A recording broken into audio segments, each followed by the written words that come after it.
a modern composer called David Bedford, who's brilliant at his choral stuff and everything else, and he did an orchestral version, and well, there were two other incidental difficulties that came out of at that particular time. One was that orchestral musicians at the time looked down their noses at anything rock and roll, and the idea of playing anything that could be turned to be, modern rock music with an electric guitar in it, orchestras wouldn't go near it. They would rather eat their spleen than do that and kill their children.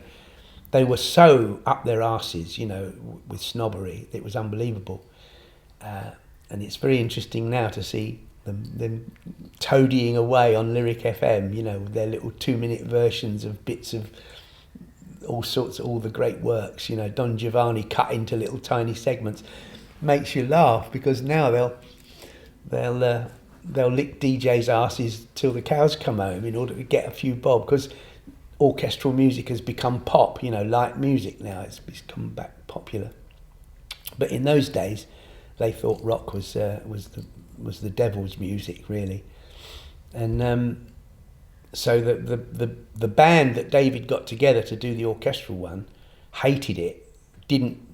I went to a couple of rehearsals and they were reading the newspaper and waiting for their bits and playing it like they really didn't like it. Had I been David Bedford, I'd have gone round with a bloody club and bashed them all over the head.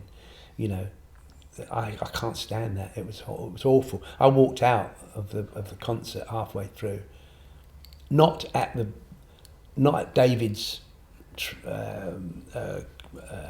interpretation, but at the way that the orchestra were playing it. They should have been ashamed of themselves. I hope they were ashamed of themselves. In fact, if I met any of them now, I don't know what I would do.